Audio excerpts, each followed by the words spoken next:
Alright, so we're back once again, and today, as you can probably see, the submarines have been introduced. Now, they aren't live, they are on the public test server, so I thought I'd go over them, just touch on a couple of different aspects that I have kind of figured out over the course of playing just a couple of games in the submarines, and, you know, impart that kind of info onto you. So the first thing I want to do is nothing to do with the gameplay at all. It's the captain skills. Now, in the public test server, we get 2 submarines generally. Well, in this test, we got 2 submarines. We got the U-69, which is the German submarine, Tier 6, and we got the Russian Tier 6 S1 submarine. Now, the first thing I want to touch on is captain skills, and this is where it gets pretty different, or a lot more awkward compared to other ship classes like destroyers, cruisers, even aircraft carriers to an extent. With submarines, there's so many skills you can't take. It means that you're basically taking everything else. And a lot of these skills don't really fit all that well into what you want to do as a submarine player. Take for example, torpedo acceleration or vigilance or something like that. These skills, although you can take them, there's the same risk reward still exists for submarines that it does exist for other surface ships, or not other surface ships, but surface ships in general. So again, like having an extra acquisition range, 25% on your torpedoes, isn't going to be all that meaningful on submarines, because you have hydro. You know, having an extra 5 knots but losing 25% range is going to be a lot more expensive for submarines, because they have a limited range on their torpedoes, usually around 6 kilometers or so. At least that's the range I think of the pulses. So you can't really take that. So that eliminates basically 2 more. So your choices are actually pretty limited. I've been trying this build out. I think on the S1 I tried a little bit of a different build. I'm just trying to figure out what works, what doesn't, but the choices are pretty limited. So that's the first thing I want to actually touch on. Now again, this is public test, things can change, but I don't expect massive changes, especially not at least to the captain skills, especially when they're not changed for carriers. But with that being said, that's the first thing I actually want to touch on. Now we're going to jump into game and look at some gameplay that I had, I think yesterday, and we're going to discuss a couple more things I want to touch on with submarines. Alright, so we're in game. Firstly, I want to touch on a couple of things that are basically how to play some submarines. You basically can, when it's on the surface, you can control it in the normal way like you would any other ship. WS to go forward or backwards, A and D to turn left or right. Diving is C, I'm pretty sure, and F is to actually, you know, come back up. That being said, if we go through the modules, the T module you can see at the bottom of the screen, that's basically allows you to dive an extra couple of meters, and the more you dive, basically, I think the less damage you take from, say, a DD that was dropping depth charges or something like that, or even a cruiser that was dropping depth charges. That's the main function of that module. Hydroacoustic search, obviously you know. But with that being said, I think that's pretty much all there is to know about submarines, their controls.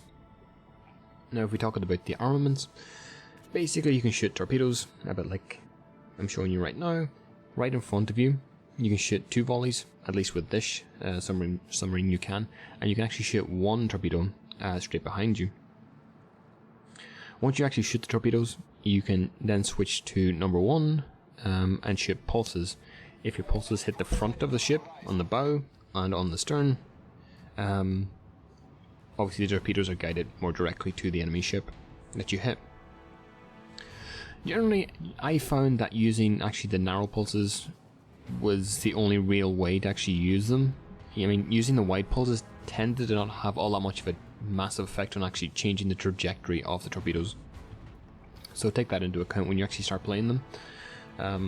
I found the widespread to be absolutely pretty much useless and not really change their motion at all.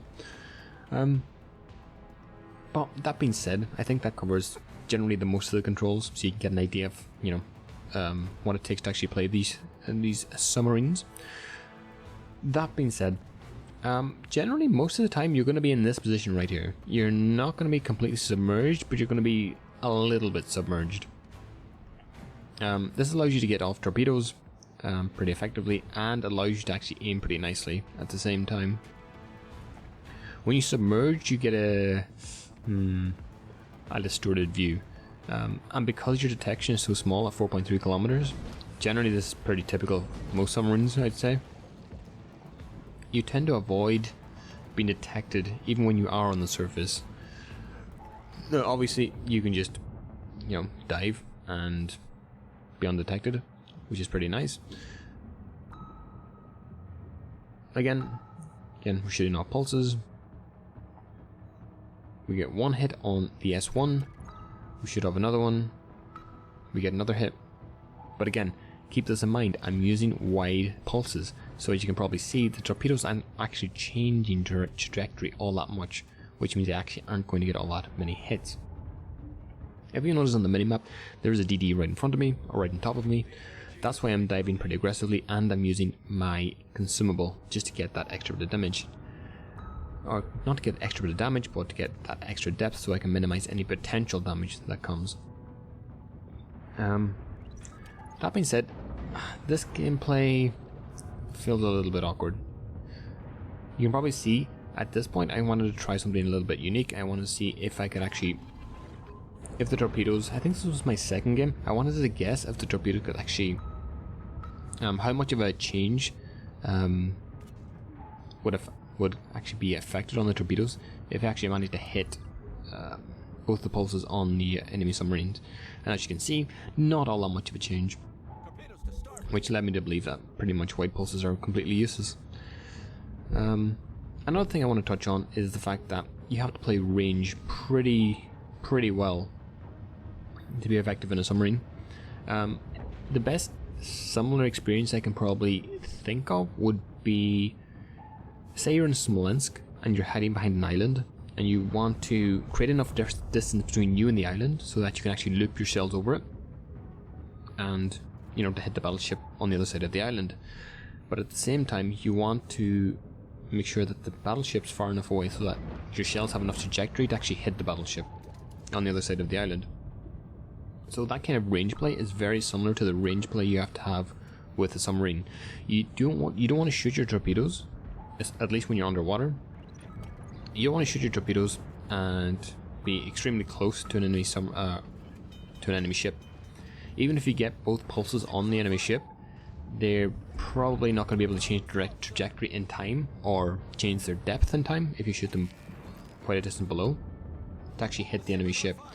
So that, in that respect, playing range is actually, quite an important factor, especially when you're underwater. As you can see, we're taking quite a bit of fire damage and quite a bit of flooding damage. That's to be expected. We have the good part right above us, raining down depth charges. Now that being said, when you are at full power underneath the water, you are going to be losing battery charge, and battery charge is what is used to send out pulses. So either one thing, you have to be using, or two things, shall we say. You have to be above the waterline to actually, I think completely above the waterline to actually start charging the battery. Or when you're submerged, you have to be going at 1/4 pace to actually charge the battery up. But at this point, I just want to get as far away from the Goupard, I can't pronounce French names, as possible, just to minimize damage. As you can see, this is basically a bot game, and everyone's playing submarines or destroyers. So at that point, it doesn't really matter all that much. I just want to get a feel for how to play these things.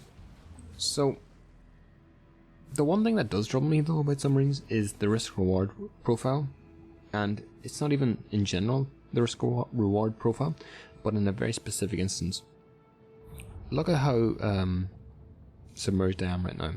I'm a little bit, I can be a little bit below the waterline and still have access to like the surface level of, shooting my torpedoes and stuff.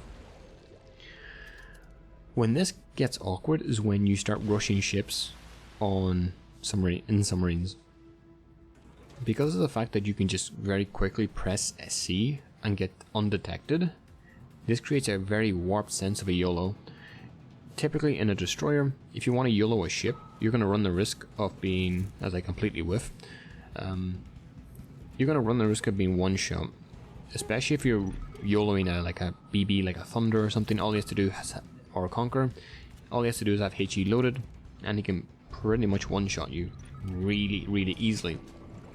That doesn't apply to submarines. If I approach a ship like this, straight on, I can shoot four torpedoes. I can get my 2 pulses off and be like, well, 5 kilometers away. Those torpedoes are going to ignore the armor belt, and they're absolutely going to citadel you probably multiple times. And that's probably going to be like 40k damage. That doesn't happen in any other class, and I have no idea how they're going to balance this. Because that type of gameplay is inherently broken. Now,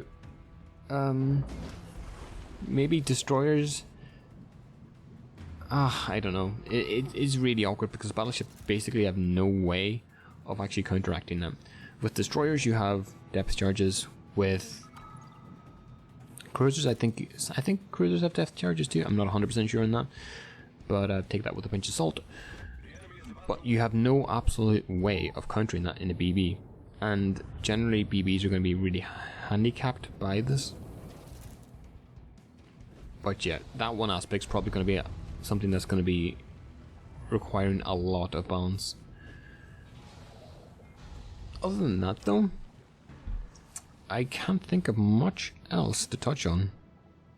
The overall like artistic take on this, and the overall like how do I like the artistic and like the sounds and everything sound really, really good. They sound really immersive and really nice. And even like the occasional like sonar bleep when you're underwater, showing up all the like the underwater kind of terrain and stuff. It's really nice. It's really nicely finished. But again, that's not going to affect the balance. It's not going to affect how the gameplay feels, and that stuff kind of wears thin after playing like 10-15 games of these things over and over again, where you can just YOLO enemy BBs and basically they can do nothing. It reminds me basically of playing, I remember one time I played I think it was the Bayern, and I spawned on the edge of the map, and I knew immediately that the carrier was going to be coming for me. And by the time I got to the middle of the map and joined up with my team to get AA protection, I was basically down to 10k HP. And this feels a hell of a lot similar to that, except that it can do it to cruisers and BBs at the same time. Now, imagine if I was closer to this Leander right now. Imagine if I was like 3 kilometers away or 2 kilometers away. I could basically use my torpedoes without even the pulses being targeted at it and pretty much one-shot it. And if not, how did that not hit? That's ridiculous. And if not one-shot it, at least hit one torpedo and do a hell of a lot of damage to it. As you can probably see, my aim requires a little bit of adjusting, shall we say. It's not 100% perfect at the minute, as we dive down again and get immediately undetected. If I decide to do so, I don't know if I do, but that option is always right there. I can just immediately dive, boom, undetected. And that's it's pretty broken. Now the pulses they operate like smoke firing penalty. When you fire one out, your detection range goes back up to about 2.2 kilometers here. No, 2.6, at least on this ship. So again, not the full 4 kilometers as it would be on the surface, but you know, about half that. So again, take that into consideration when you're deciding when to use pulses, especially when you're really low HP. Now again, see, the pulses don't compensate for the fact if you shoot your torpedoes in a completely random direction. That's another thing I wanted to test out. I wanted to, the main aim of this for me was to see how much I could affect the torpedo's trajectory just from landing pulses on the enemy ships. And again, it's not all that significant. I think the kind of YOLO play is going to be really rampant on submarines. And and I think it's just going to promote a further really, I don't want to say toxic, but really unfun, aggressive style of gameplay, which is kind of already present in the game with carriers. But that being said, I hope you enjoyed these first impressions. I hope you're enjoying the submarine play if you're playing it on the PTS, and until next time, I'll see you on the next one.